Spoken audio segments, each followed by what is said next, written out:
প্লাসে doctor plus, সুস্থ ও সুন্দর জীবনের সাথী। নমস্কার, আপনাদের সবাইকে স্বাগত জানিয়ে শুরু করছি এখনকার অনুষ্ঠান অবশ্যই ডক্টর প্লাস। ডক্টর প্লাস মানেই সুস্থ সুন্দর জীবনের সাথী, সুস্থ এবং সুন্দর জীবন আমাদের দুটোই কাম্য, এবং দুটোই যদি একসাথে পেতে হয় তাহলে অবশ্যই ডক্টর প্লাস। বিভিন্ন বিষয় নিয়ে আমাদের আলোচনা এগিয়ে চলে এবং এই অনুষ্ঠান সম্পূর্ণরূপে আপনারা অংশগ্রহণ করতে পারেন। টিভি স্ক্রিনে একটি নাম্বার, সরাসরি কথা বলার নাম্বার রয়েছে, সেই নাম্বারে ফোন করে আপনাদের যা প্রশ্ন আছে অবশ্যই প্রশ্ন রাখতে পারেন। আমাদের আজকের যে বিষয়টা অবলম্বন করে আমাদের এই অনুষ্ঠান এগিয়ে চলবে, অবশ্যই সময় যেটা বলছে এটা কিন্তু মানুষের কপালে, প্রত্যেকটি মানুষের কপালে চিন্তার ভাঁজ। কারণ আমরা একটা ক্রুশিয়াল ফেজ দেখেছি কোভিড-19-এর, এবং সেই সময় দেখেছি কত মর্মান্তিকভাবে এক একজন মানুষের পরিবার কোনো মানুষকে হারিয়েছে। সে হয়তো তার খুব অত্যন্ত প্রিয়জন, তাদেরকে হারিয়েছে, শেষ দেখাটা পর্যন্ত সম্ভব হয়নি, এবং বহু মানুষ কাজ হারিয়েছে। সেই যে ফেজ আমরা দেখেছি, ঈশ্বরের কাছে প্রার্থনা সবসময় করি প্রত্যেকটি মানুষের জন্য, এবং আমরা প্রত্যেকে নিজেদের জন্য, যে এই ফেজ যেন আর দেখতে না হয় পুনরায়। কিন্তু সাম্প্রতিক দেখা যাচ্ছে আবার পুনরায় যে কোভিড-19-এর এক নতুন ভ্যারিয়েন্ট আস্তে আস্তে কিন্তু স্প্রেড করছে। এটা কতটা সত্যি, কতটা এফেক্টিভ, এর রেজাল্ট কী হতে পারে, এবং এর থেকে কি করে মানুষ নিজেদেরকে ভালো রাখতে পারেন, প্রোটেক্ট করতে পারেন, সে বিষয়ে বিস্তরে আলোচনা করব। আজকে আমাদের স্টুডিওতে এই মুহূর্তে উপস্থিত রয়েছেন ডক্টর উৎসব Das, consultant pathologist and diabetologist. অনেক স্বাগত ডক্টর। শুভ সন্ধ্যা। শুভ সন্ধ্যা। বর্তমান যে সময়টা, এটা কিন্তু সত্যি একটা উৎকণ্ঠার কারণ। এই তো কোভিড গেল, সেই রেশটা কাটিয়ে এখনো যেন পুরোপুরি সবকিছু জায়গায় আসেনি, এখনো নর্মাল হয়নি। ঠিক তার মধ্যেই আবার নতুন এক ভ্যারিয়েন্ট চলে এলো। এটা কতটা সত্যি, এবং হঠাৎ করে যে নতুন করে আবার এই যে বাড়ছে দিনে দিনে সংখ্যা, মানে পরিসংখ্যান যেটা বলছে দিনে দিনে সংক্রমণের সংখ্যাটা বাড়ছে, ছড়াচ্ছে, এর কারণই বাকি? একদম, কথাটা তো সম্পূর্ণই সত্যি, একেবারেই এটা গুজব নয়। কিন্তু আমরা আজকে আলোচনায় বসেছি যে সবাইকে সচেতন করার জন্য। বারবার আমরা একটাই কথা বলি যে আতঙ্ক নয়, সচেতনতা আমাদের দরকার, এবং সচেতন হলেই কিন্তু মানুষ নিজেদেরকে প্রোটেক্ট করতে পারবে, আগে ওয়াকিবহাল হবে। একদমই তাই। আজকে যেটা আমার কাছে এখনো পর্যন্ত যা খবর আছে, আজকে এই মুহূর্তে শুধু আজকের দিনেই পশ্চিমবঙ্গে 44 জন নতুন করে করোনায় আক্রান্ত হয়েছেন। আর সারা দেশের মধ্যে প্রায় এটা অন্যতম হাইয়েস্ট আর কি। এই মুহূর্তে কেরালা 1 নম্বরে চলছে, কিন্তু বাংলা কিন্তু প্রথম 3-4-এর মধ্যেই যাচ্ছে। তো সুতরাং এখনই সতর্ক হওয়া দরকার। আর নতুন কেস যেমন হচ্ছে, শুধু তাই না, সব থেকে কঠিন ব্যাপারে যে 4 জন মারা গেছেন, যাদের 4 জন 4টি আলাদা আলাদা রাজ্যের, তাদের মধ্যে একজনের বয়স মাত্র 25 বছর। হ্যাঁ, তো সুতরাং ব্যাপারটা একেবারেই উড়িয়ে দেওয়ার নয়। আমি কিন্তু গতকালও বিভিন্ন জায়গায় গেছি। আমি যখন বেশ কিছুদিন ধরেই আমি আমার হসপিটালে এমার্জেন্সি ডিউটিতে যেমন মাস্ক পরে ডিউটি করছি, তেমনই পাবলিক প্লেসে যতটা সম্ভব আমি এবং কনভেন্স ইউজ করার সময় আমি মাস্ক পরার চেষ্টা করছি। বহুদিন আগে থেকে কিন্তু কথাটা বলা হচ্ছিল যে আপনারা যারা কেউ গা করছে না রয়েছেন, বিশেষ করে ট্রেন বাস, অনেক গ্যাদারিং এ যাচ্ছেন, ট্রেন বাসগুলোতে ট্রাভেল করছেন, আপনারা মাস্ক পরুন। মুখের সামনে কথা বলার যে একটা টেন্ডেন্সি রয়েছে, সেগুলোকে খেয়াল করে চলুন, সতর্ক হন, সেগুলো একদম করা যাবে না। অনেক রকম সতর্কতা বার্তা। ইভেন আজকেও যখন আমি যে হসপিটালে ছিলাম, সেখানে একমাত্র চিকিৎসক এবং স্বাস্থ্যকর্মীরা ছাড়া, তাও একটা সেকশন অফ স্বাস্থ্যকর্মী চিকিৎসক ছাড়া, বাকি সাধারণ মানুষদের মধ্যে আমি কাউকেই মাস্ক পরতে দেখিনি। তো এটা কিন্তু খুবই একটা উদ্বেগের কারণ আমরা আসলে মানে জিনিসটাকে এখনো গুরুত্বভাবে নিচ্ছি না। আসলে যতক্ষণ না আমাদের বাড়িতে দুয়ারে না আঘাত করে, আমরা ততক্ষণ সতর্ক হই নাই। এটাই খুব বড় একটা সমস্যা। এটা খুব একটা ইম্পর্টেন্ট জায়গা, মানে যারা নিজেদের খুব কাছের মানুষদের হারিয়েছেন, যারা এফেক্টেড হয়েছেন, তারা জানেন এটা কতটা মর্মান্তিক, কতটা যন্ত্রণাদায়ক। এবং সেক্ষেত্রে তারা যদিও বা বোঝেন যে কতটা এফেক্টিভ, কতটা নিজেদেরকে সতর্ক রাখবেন, সচেতন হবেন, বাকি যারা রয়েছে, এটা আপনি যেটা বললেন ডক্টর, ভীষণ গুরুত্বপূর্ণ একটা কথা। তো হঠাৎ করে এতটা পরিমাণে বেড়ে যাচ্ছে এবং এতটা পরিমাণে স্প্রেড হচ্ছে নতুন করে আবার, এটা একটা চিন্তার জায়গা। একদম এর পেছনে একাধিক কারণ আছে। সব থেকে বড় প্রথম যেটা কারণ হচ্ছে, যেটা আমরা প্রথমেই বলেছিলাম যখন কোভিড এসেছিল, যে এটা কিন্তু পুরোপুরি চলে যাওয়ার নয়, এটা একটা সিজনাল ভাবে বা অ্যানুয়ালি মাঝে মাঝে ফিরে আসবে নতুন নতুন ভেরিয়েন্ট নিয়ে। ভাইরাসের যেরকম নেচার, যে ক্রমাগত মিউটেশন করার মাধ্যমে সেটা আমাদের শরীরে যে ইমিউন সিস্টেম সেই ইমিউনিটিটাকে ইভেট করার চেষ্টা করে। ঠিক একই জিনিস এখানেও হচ্ছে, মূলত 3-4টে ভেরিয়েন্ট আমরা পাচ্ছি এই মুহূর্তে ভারতবর্ষে। তার মধ্যে JN1 ভেরিয়েন্টটা আমরা সবচেয়ে বেশি পাচ্ছি। এই JN1 ভেরিয়েন্টের জন্যই কিন্তু এই মুহূর্তে বেশিরভাগ কেস দেখা যাচ্ছে। তাহলে এখানে কি হচ্ছে, এটার ট্রান্সমিসিবিলিটিটা অনেক বেশি, মানে একজন মানুষের থেকে আরেকজন মানুষের মধ্যে ছড়িয়ে যাওয়ার যে ক্ষমতা, এটা অ্যাকচুয়ালি ওমিক্রন, আমরা যেটা জানি ওমিক্রন প্রচণ্ড বেশি রকম সংক্রামক ছিল। অন্যান্য যে প্রথম যে করোনা 2-3টে হয়েছিল ওয়েভ, তার মধ্যে সেই ওমিক্রনেরই কিন্তু একটা সাবভেরিয়েন্ট এইটা। সুতরাং এটা খুব বেশি ছড়িয়ে পড়তে পারে একজন আরেকজনের মধ্যে, সেই হিসেবেই কিন্তু এই স্পাইকটা পাওয়া যাচ্ছে। এটা একটা কারণ। আর দ্বিতীয় কারণ কিন্তু আমাদের দেশে অন্তত আমি বলতে পারি, আমেরিকা বা বিদেশের অনেক মানে বাইরের উন্নত অনেক জায়গায় কিন্তু এই 2-3 বছর ধরে ক্রমাগত যেটাকে বলে বুস্টার ভ্যাকসিনেশন বা সাপ্লিমেন্টারি ভ্যাকসিনেশন চলে আসছে। কিন্তু আমাদের দেশে কিন্তু প্রথম 2টা এবং 3 রাউন্ড ভ্যাকসিনেশনের পরে কিন্তু আর সেইভাবে ভ্যাকসিনেশনের ওপর গত 2 বছর সেভাবে জোর দেওয়া হয়নি। এখন একটা হাই টাইম যে নতুন নতুন ভ্যারিয়েন্টরা এসছে তাদেরকে ইনক্লুড করে কিন্তু আবার ভ্যাকসিনেশনটা শুরু করার, এবং যারা বিশেষ করে যারা বেশি করে এক্সপোজড হন, যারা চিকিৎসক, স্বাস্থ্যকর্মী, যারা পাবলিক ট্রান্সপোর্টে যাতায়াত করেন, যারা বয়স্ক মানুষ, যারা হাই রিস্ক পেশেন্টস, তাদের কিন্তু আবার ভ্যাকসিনেশন নেওয়ার খুব দরকার বলে আমার মনে হয়। একদম। হাই রিস্ক, এই যে বিষয়টা বলছেন, হাই রিস্ক কারা রয়েছেন হাই রিস্ক জোনে? হাই রিস্ক জোনটা আগের মতোই সবার মধ্যে ক্ষেত্রে আগে হচ্ছে যে 65-এর ওপর যারা, তাদের মধ্যে যাদের মধ্যে ডায়াবেটিস আছে, যাদের মধ্যে কোনো রকম ক্যান্সার আছে, যারা ক্যান্সার কেমোথেরাপি নেন, সেই সব পেশেন্টরা, যাদের ইমিউনো কম্প্রোমাইজড আছে, যারা HIV পজিটিভ, এই ধরনের পেশেন্টরা, এবং যে সমস্ত মানুষরা যেরকম স্বাস্থ্যকর্মীরা এবং পুলিশ, এই ধরনের মানুষরা যারা সরাসরিভাবে কোনো মানুষকে সরাসরি ডিল করে, অনেক বেশি সংখ্যক মানুষের সাথে সরাসরি ডিল করে, যেহেতু এটা একটা মানে ক্লোজ কন্ট্যাক্টে হয়, সুতরাং এই ধরনের পেশার সাথে যারা যুক্ত আছেন তাদের কিন্তু রিস্কটা অবভিয়াসলি অনেকটা বেশি। এবং এই জায়গাটায় কিন্তু প্রত্যেকটা মানুষকে মনে হয় খুব নিজেদের মতো করে দায়িত্ব নেওয়া উচিত, যে আমরা নিজেদেরকে যেমন প্রোটেক্ট করব, যাদের মধ্যে অলরেডি সংক্রমণটা ছড়িয়েছে তাদের এটাও ভাবা উচিত নিজেরা ঠিক থাকবো, অথবা নিজেরা যখন সংক্রমণটা নিজেদের মধ্যে ছড়িয়েছে এইটুকুই যাতে ব্যারিকেড থাকে, একদম, তার থেকে যেন আরো বাইরে লোকেদের মধ্যে অন্তত না ছড়ায়। একদম, এর জন্যই তো এত সচেতনতা দরকার মানুষের। কারণ যেভাবে সংক্রমণটা ছড়াচ্ছে, যত মানুষ এফেক্টেড হচ্ছে, এবং ডক্টর আপনি যে কথাটা বললেন এটা কিন্তু ভীষণ বড় রকম একটা চিন্তার ভাঁজ ফেলে মানুষের। যেটা আমি বলছি যে আজকে 44টা নতুন কেস, এবং এই মুহূর্তে পশ্চিমবঙ্গে শুধুমাত্র টেস্টেড অ্যাক্টিভ কেস 331, সুতরাং সেটা মোটেই ফেলে দেওয়ার মতো নয়। এবং এটা তো শুধুমাত্র যারা টেস্ট করেছেন তাদের মধ্যে, যারা টেস্ট করেননি তাদের মধ্যে না জানি আরো কত আছে। একদম, যারা নিজেরা বুঝতেও পারছেন না, হয়তো সংক্রমণ অলরেডি ছড়িয়ে গেছে, একটা ভাইরাল হয়েছে, ঠিক তারা।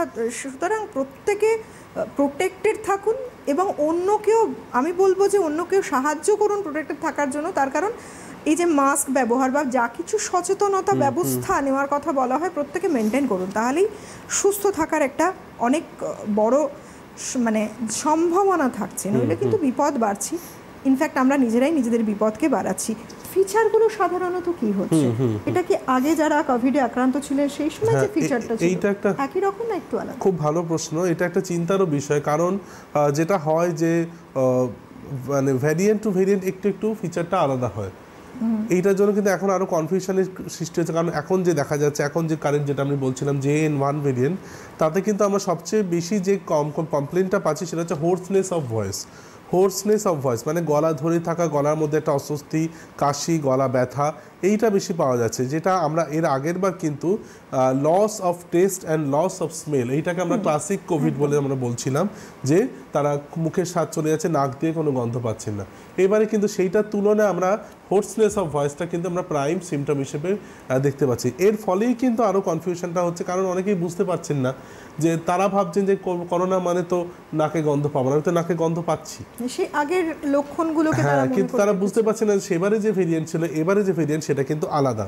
সুতরাং আমি বারবার বলছি, এর আগে আমরা অন্যান্য রোগের ক্ষেত্রে এর আগে আমরা ডেঙ্গু নিয়ে আলোচনা করেছি, যেহেতু ডেঙ্গু সিজন আসছে, এখন একটা খুব কঠিন সময়, কারণ একদিকে ডেঙ্গু বাড়ছে, একদিকে ম্যালেরিয়া বাড়ার সময় এসে গেছে, বর্ষাকাল আসছে সামনে, তার মধ্যে আবার এই কোভিডের স্পাইক।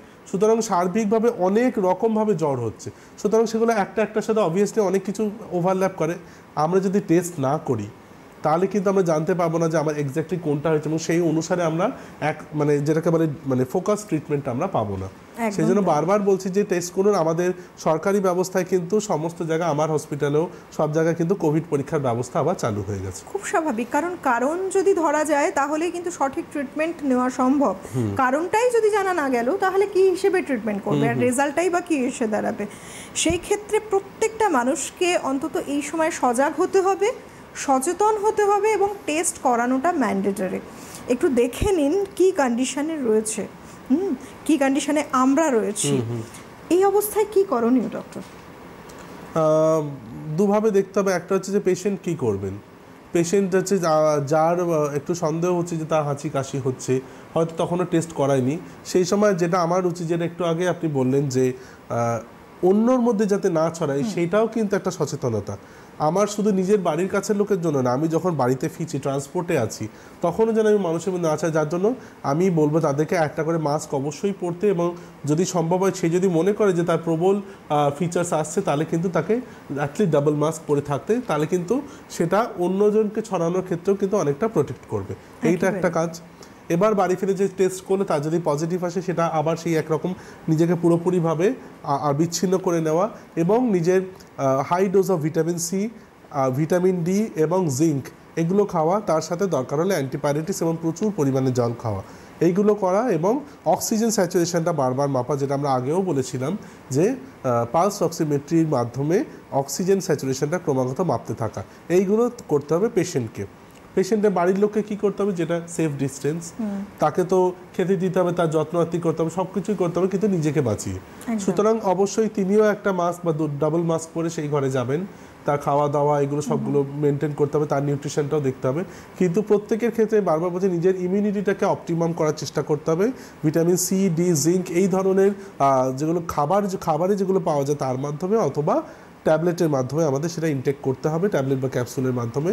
সুতরাং একদিকে ডায়েট, একদিকে সাপ্লিমেন্টেশন, একদিকে প্রপার ডিস্টেন্স মেনটেন করা, প্রপার হ্যান্ড ওয়াশিং, স্যানিটাইজেশন, সমস্ত দিকে মানে মাল্টি অ্যাপ্রোচে আমাদের নিজেদেরকে ভালো রাখতে হবে, এবং পেশেন্টকেও ভালো থাকতে হবে, পেশেন্টের বাড়ির লোককেও ভালো থাকতে হবে, সবাইকে ভালো থাকতে হবে। আমাদের আলোচনার মাঝখানেই বলি, যারা ওপারে দর্শক বন্ধু যারা রয়েছেন, এখন যে সময়টা আমরা দাঁড়িয়ে রয়েছি, এই সময়টা কিন্তু একটা ক্রুশিয়াল একটা ফেজ যার মধ্যে দিয়ে আমরা চলেছি। তাই নিজেদেরকে ভালো রাখতে হবে এইটুকু আমরা জানি, কিন্তু নিজেদেরকে ভালো থাকতে হবে, ভালো রাখতে হবে, অন্যকেও ভালো রাখতে হবে। এবং তা নিয়ে দেখতে পাচ্ছি যে আমাদের মনেও কিন্তু নানা রকম প্রশ্ন খুব স্বাভাবিকভাবেই উঠে আসে। এই অনুষ্ঠান আপনাদের জন্য, আপনারা আপনাদের প্রশ্ন রাখতেই পারেন। যদি আপনাদের ফ্যামিলিতে কেউ অ্যাফেক্টেড হয়ে থাকেন, মনে হয় সেই সংক্রান্ত যদি কোনো প্রশ্ন থাকে, তাছাড়াও আপনারা নিজেদের কিভাবে প্রোটেক্ট করতে পারেন, কি কি কন্ডিশন আপনার মধ্যে বর্তমানে কি কি চেঞ্জেস দেখতে পাচ্ছেন, সেটা যদি থেকে থাকে অবশ্যই ফোন করুন। আমাদের সরাসরি কথা বলার নাম্বারে ডক্টর রয়েছেন স্টুডিওতে, নিশ্চয়ই উত্তর দেবেন, আপনার প্রশ্নের উত্তর আপনি পেয়ে যাবেন। কারণ দেখুন, এখন বর্তমান যে সময়ে, বর্তমান যে সিচুয়েশন, প্রত্যেককে নিজেদেরকে ভালো রাখাটা ভীষণ জরুরি। রয়েছেন ওপারে কেউ। নমস্কার, কে বলছেন?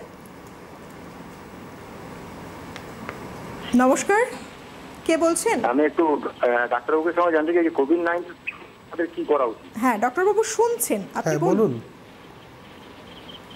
বলুন প্রশ্ন বলুন। হ্যাঁ, বলছি ওই কোভিড-19 এর ব্যাপারে একটু প্রথম স্টেপটা আমাদের কি করা উচিত, আর আমার শরীরে একটু ব্লাড কম আছে, কি করা যায়? আপনি কোথা থেকে কে বলছেন?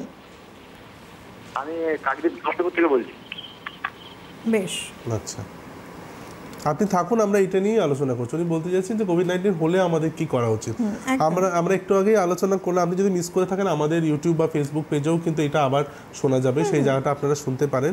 তাও আরেকবার বলি যে পজিটিভ যদি আসে, উনি জানি না আমি টেস্ট করেছেন কিনা, অতটা তো জানতে পারলাম না। যদি উনি টেস্টেড পজিটিভ হয়ে থাকেন, তাহলে কিন্তু নিজেকে আগে আইসোলেট করে নিতে হবে, এবং যেটা বলছিলাম জ্বর হলে তার জন্য অ্যান্টিবায়োটিক, এবং প্রচুর পরিমাণ ওআরএস জল, এবং ভিটামিন সি, ভিটামিন ডি এবং জিঙ্ক জাতীয় খাবার এবং সাপ্লিমেন্টস নিতে হবে, এবং আপনার নিকটবর্তী কোনো চিকিৎসককে দেখিয়ে সেই অনুসারে যদি কোনো আর এক্সট্রা ওষুধ খেতে হয়, সেটা অবশ্যই চিকিৎসকের পরামর্শ নিয়ে তারপর করতে হবে। আমরা কিন্তু আগেও একটা কথা ভীষণ কমন শুনতে পেতাম যে ইমিউনিটি পাওয়ারটাকে বাড়াও, একদম। তো এবং তার জন্য যা কিছু দরকার বিভিন্ন ফুড হ্যাবিটের মধ্যে দিয়ে হোক, কিছু এক্সারসাইজ কিছুর মধ্যে দিয়ে হোক, সেটাকে একদম। গাইডলাইন দেওয়া হয়েছে। নিশ্চয়ই এবারেও কি ডক্টর সেটাই থাকছে একদম suggestion? যে কারণে আমি বলছি যে ভিটামিন সি এবং ভিটামিন ডি কে আমরা বলি অ্যান্টি ইনফেক্টিভ ভিটামিন। তো তার একটা প্রপার্টি আছে যে ইনফেকশনকে প্রতিরোধ করা বা সেটাকে বেশি বাড়তে না দেওয়া। ভিটামিন সি তো আমরা জানি যে কোনো রকম ঠান্ডা লাগা থেকে আমাদের বাঁচায়, সেটা তো আছেই। জিঙ্কও এক্ষেত্রে খুব বেশি রকমভাবে প্রযোজ্য। এছাড়া আমি ন্যাচারাল ডায়েটের ক্ষেত্রে অনেককে বলতাম, যেমন আমরা সবসময় ডিসকাস করি কাঁচা হলুদের যে প্রচণ্ড একটা স্ট্রং একটা anti inflammatory and antibiotic property আছে, হিলিং প্রপার্টি আছে, সেটা কিন্তু আমাদের কাজে লাগে। কারণ করোনাতে কোভিডে কিন্তু এটা স্ট্রং ইনফ্লামেটারি রিয়াকশন হয় আমাদের শরীরে, সেইটা থেকে আমাদের রক্ষা করার জন্য কিন্তু এই ধরনের খাবারকে আমরা ইনটেক করতে পারি। সেই সময় দেখবেন যে এর আগে যখন করোনা প্রথম এসেছিল তখন এই যে হলুদ দুধ এই জিনিসটার ব্যাপারটা কিন্তু খুব প্রচলন হয়েছিল, যেটা আমরা গোল্ডেন ড্রিঙ্ক হিসেবে বলতাম। তা সেইটা আমরা আবার ইউজ করতে পারি, কারণ এটা আমাদের সব রকম একদিকে আমাদের ইমিউনিটিকে স্ট্রং করে, একদিকে আমাদের শরীরে যত ইনফ্লামেশন সেটাকে কমাতে সাহায্য করে, জ্বর জ্বালা তার যে অসুবিধা দুর্বলতা সেখান থেকেও আমাদের খানিকটা কাটিয়ে উঠতে হেল্প করে। সুতরাং একদিকে আমরা মানে সাপ্লিমেন্ট নেবো, আরেকদিকে কিন্তু আমরা খাবার দাবার বা নিজেদের ডায়েটের মাধ্যমেও কিন্তু নিজেদের আরও স্ট্রং শক্তিশালী করে তুলতে পারি। এই ক্ষেত্রে ভ্যাকসিন নেওয়াটা কি আবার দরকার? যা বর্তমান যা সিচুয়েশন মানুষ ফেস করছেন, দিনে দিনে সংখ্যাটা বাড়ছে এবং মৃত্যুটাও কিন্তু স্টার্ট হয়ে গেছে অলরেডি, বেশ কিছু মানুষের মৃত্যু হয়েছে। খুব খারাপ লাগলো যে মাত্র 25 বছরের একজন আজকে মারা গেছেন। তো সেইটা যে কোনো মৃত্যু দুঃখজনক, কিন্তু হ্যাঁ একদম ইয়াং হলে সেটা আরো খুব খারাপ লাগে। তা সেই হিসেবে আমি বলি নিশ্চয়ই এখন আমাদের মনে হয় আবার এটা নিয়ে আবার আলোচনা করার সময় এসেছে। এবং যেটা আমরা ইনফ্লুয়েঞ্জার ক্ষেত্রে দেখেছি, আমরা আগে একবার ইনফ্লুয়েঞ্জা নিয়ে আলোচনা করেছিলাম, তখনও আমরা বলেছিলাম ইনফ্লুয়েঞ্জা এমন একটা জিনিস যেটা প্রত্যেক বছর নতুন নতুন ভেরিয়েন্ট আসে, ওটাও কিন্তু এইরকমভাবেই মিউটেশন করে করে ভাইরাসটা চেঞ্জ হতে থাকে। তাই প্রত্যেক বছর যখন আমরা নিউমোনিয়া ইনফ্লুয়েঞ্জার যে ভ্যাকসিন নিই তখন কিন্তু আমরা আপডেটেড ভ্যাকসিন নিতে হয়, কারণ সেই বছর যে স্ট্রেনগুলো আমরা পাচ্ছি সেইগুলোকে ইনকর্পোরেট করে ভ্যাকসিন বানানো হয়। তার আগের বছরের থেকে সেটা অনেকটা আলাদা হতে পারে, তাই পুরনো ভ্যাকসিনে কিন্তু তার কাজ হবে না।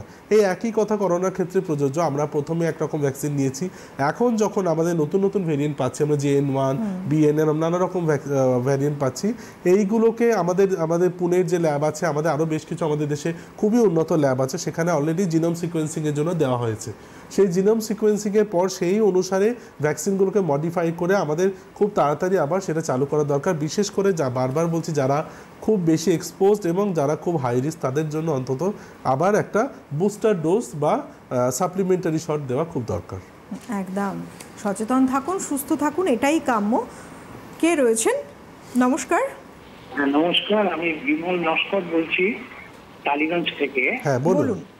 আচ্ছা, আমার প্রশ্নটা হচ্ছে যে আমি ডাক্তারকে জিজ্ঞেস করছি যে আমরা আগে যে ডোজ নিয়েছিলাম যে কোভিডের ফার্স্ট, সেকেন্ড আর থার্ড তিনটে ডোজ তো নেওয়া হয়েছিল, ঠিক, তো তাতে করে কোনো প্রোটেকশন কি এখন তার জন্য পাওয়া যাবে না?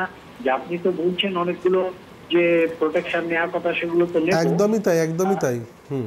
এটাই আমি বলতে চাইছি যে এটাকে বলা হয় যে ওয়েনিং অফ, মানে আমরা কেন নিচ্ছি ভ্যাকসিনটা, কেন নিচ্ছি আমাদের মধ্যে অ্যান্টিবডি অ্যান্টিজেন রিয়াকশন করার যে ক্ষমতাটা সেটা বাড়ানোর জন্য, ইমিউনিটিটা বাড়ানোর জন্য। তাহলে এটা কি হচ্ছে, সময়ের সাথে সাথে যেটা এটাকে বলে ওয়েনিং অফ ইমিউনোজেনিসিটি, আমাদের শরীরে এই যে ভ্যাকসিন দিয়ে যে প্রতিরোধ শক্তিটা আমরা গড়ে তুলছি এটা কিন্তু সময়ের সাথে সাথে দুর্বল হতে থাকে।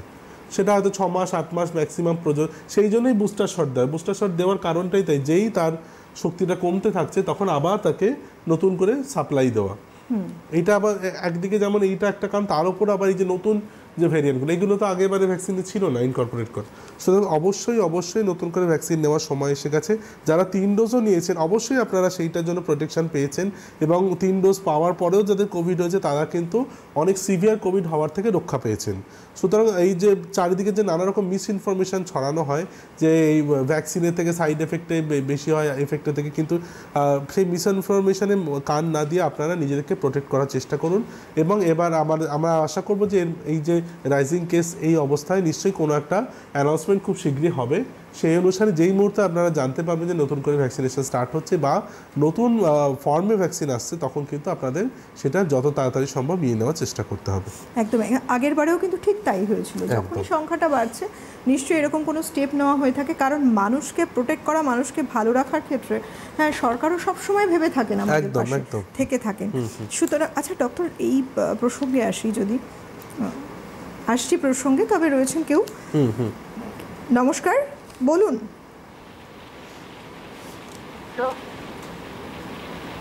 কে আছেন? হ্যালো। হ্যাঁ, একটু জোরে বলুন। হ্যালো।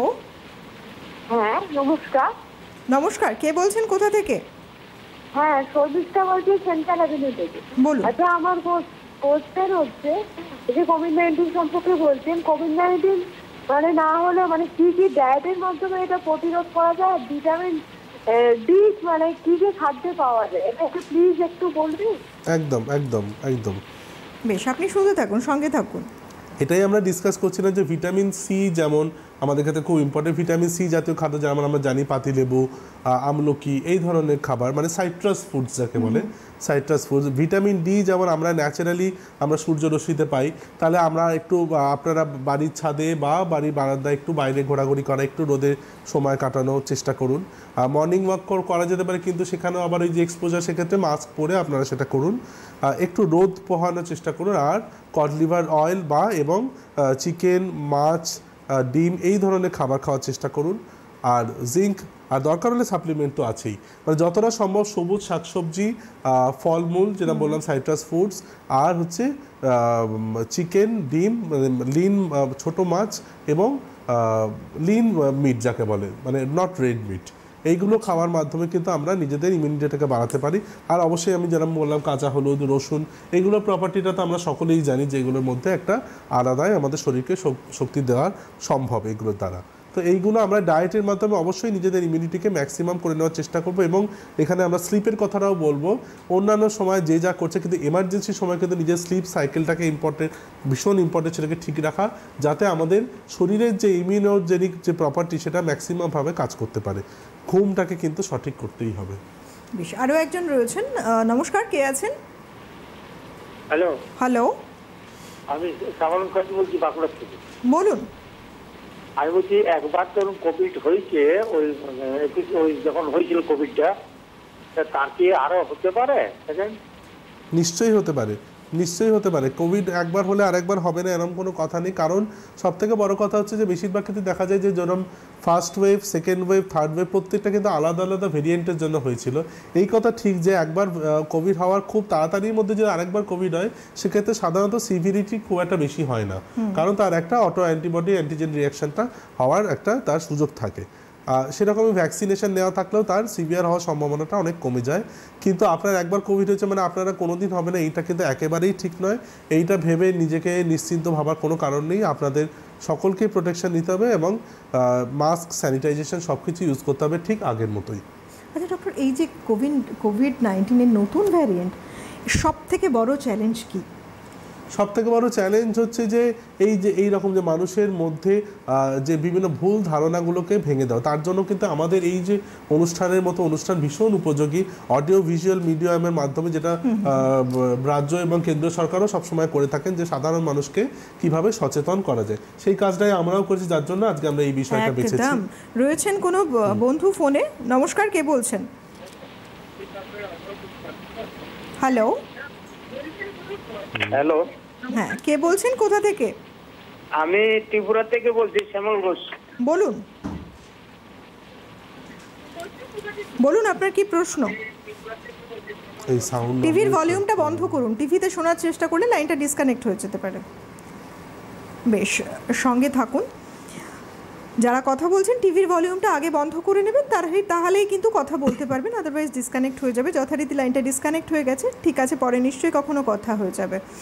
ডক্টর, মানুষ নিজেদেরকে প্রোটেক্ট করবেন, অনেকগুলো প্রসঙ্গে এলো বিষয়গুলো, তবুও একটা গাইডলাইন, মানে সময়টা একেবারে শেষের দিকে এসে, আচ্ছা আচ্ছা, ওভারঅল একটা গাইডলাইন মানুষের জন্য কি হতে পারে? একদম একদম, যেটা আমি বলতে চাইছি যে ক্লাসিক গাইডলাইন্সগুলো আগের মতোই, শুধু একটা ডিফারেন্স হচ্ছে যে এবারে ফিচার্সটা একটু আলাদা। সুতরাং আগের সাথে গুলিয়ে ফেলবেন না যে আমার loss of taste, loss of smell নেই, মানে আমার এই জ্বরটা শুধু এমনি কোনো ফিভার, এটা করোনা হতে পারে না, এটা একেবারেই নয়। এবারের ফিচার্সগুলো কিন্তু আলাদা হতে পারে, কারণ ভ্যারিয়েন্টটা আলাদা। সুতরাং যখনই আপনার সন্দেহ হচ্ছে অবশ্যই চিকিৎসকের পরামর্শ নিন, অবশ্যই টেস্ট করান, যাতে অনেক দেরি না হয়ে যায়। বিশেষ করে আপনারা যদি হাই রিস্ক ইন্ডিভিজুয়াল হন, যেগুলো আমরা আগেও ডিসকাস করেছি, তাহলে কিন্তু আপনাদের অবশ্যই টেস্ট করতে হবে এবং অক্সিজেন স্যাচুরেশনকে বারবার চেক করতে হবে। নিজের ডায়েট এবং সাপ্লিমেন্টেশনের মাধ্যমে নিজের ইমিউনিটিটাকে ম্যাক্সিমাম করতে হবে, প্রপার স্যানিটাইজেশন ইউজ করতে হবে, প্রপার মাস্ক ইউজ করতে হবে এবং পাবলিক প্লেসে খুব সাবধানে চলতে হবে। সময়টা একেবারেই শেষ। অনেক ধন্যবাদ ডক্টর আপনাকে। আপনাদের সবাইকে ধন্যবাদ। সুস্থ থাকুন, ভালো থাকুন। নমস্কার। বা ত্বকের সমস্যায় ভুগছেন? চিন্তা কিসের? এখন ডক্টর প্লাসে পেয়ে যান উন্নত মানের চিকিৎসা। একই ছাদের তলায় আপনি পাচ্ছেন anti ageing treatment, laser therapy, unwanted hair reduction, peeling treatment, hair fall solution, skin polishing and brightening, pigmentation correction, skin tightening, tattoo removal, acne scar removal, warts and skin tag removal এবং আরো অনেক সুবিধে। বিশদ জানতে call করুন অথবা আজই আসুন ডক্টর প্লাসে। ডক্টর প্লাস, সুস্থ ও সুন্দর জীবনের সাথী।